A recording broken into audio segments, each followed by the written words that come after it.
Hi, today I'm presenting you OPPO A16s and I'll show you how to turn on always on display feature on this device.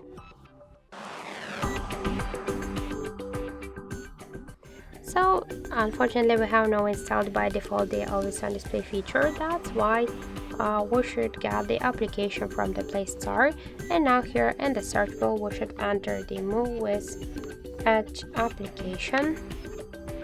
After that, just click here to install and wait a couple of seconds while this application downloading and then installing on your device.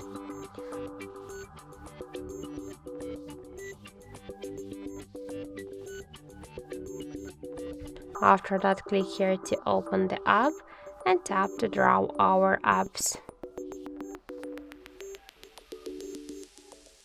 After that, you should find the Muviz Edge application and switch not allowed to always.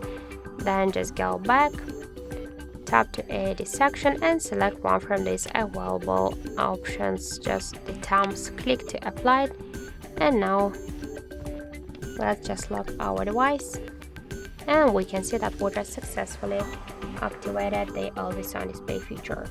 So that's it, thank you for watching, and if you find this video helpful, don't forget to leave a like, comment and to subscribe our channel.